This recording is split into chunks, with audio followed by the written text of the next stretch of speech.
Bom, eu vou tentar ler o texto com vocês e vou tentar explicar um pouquinho, tá?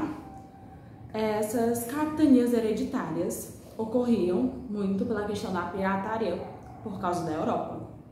Alguns países da Europa tinham a tendência a burlar, sortear, roubar durante as pesquisas marítimas de alguns países.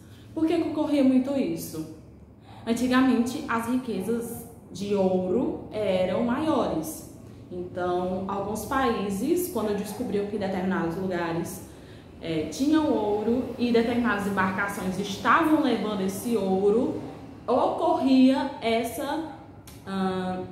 esses furtos. Então, isso ocorria muito por causa que Portugal tinha muitas essas posses. Então, assim, o rei de Portugal ele precisava ocupar Brasil, né? Ele queria colonizar o Brasil e isso custava muito caro. Portugal não tinha certos recursos, não tinha certos dinheiros para custear determinadas pesquisas. Então, foi criado um sistema de colonização que não obrigasse a gastar muito dinheiro. Eles pensaram direitinho em uma maneira de vir para cá e não pagar muito caro, não custar muito caro para eles. E Dom João III, ele decidiu adotar esse regime de capitanias hereditárias, que ele dividiu o Brasil em 15 partes, como se fossem faixas, como se fossem as linhas do caderno de vocês.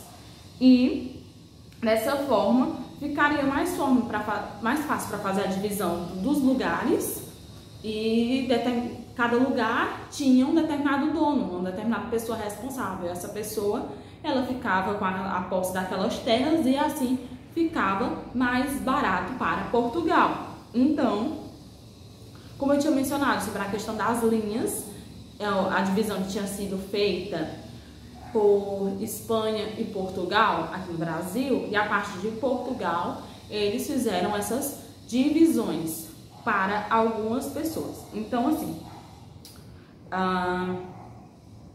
alguns militares, algumas pessoas, alguns funcionários do rei, eles ficaram responsáveis por essas terras e eles garantiriam essas posses e eles iriam explorar, pagando para Portugal parte dos lucros que eles obtivessem. Como assim? Se eu tivesse posse de determinadas terras e achasse, sei lá, diamantes, que tinham muito naquela época. Então, assim, o que ia acontecer?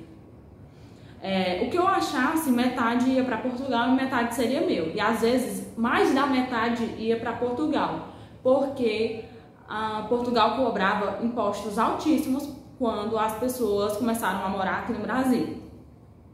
E essa divisão dessas terras, o rei de Portugal ele transferiu os gastos para essa colonização para os nobres. Quem era nobre, quem era rico, se deu muito bem durante esse período, porém os pobres, eles acabaram sendo explorados de maneira muito, muito ruim.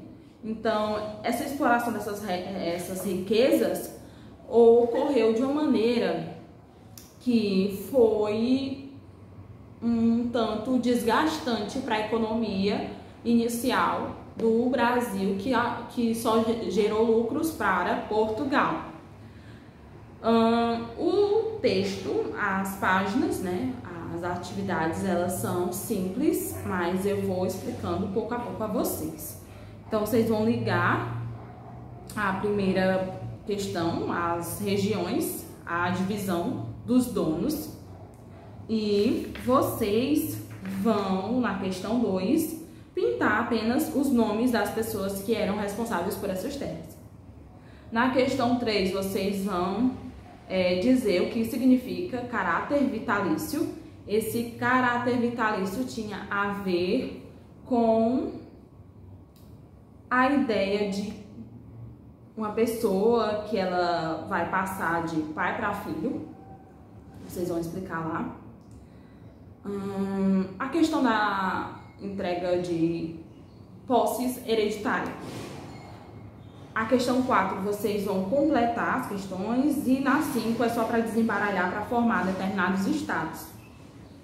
Na questão 6, vocês vão só completar com alguns termos E a 7 é só para circular, então é simples essas questões.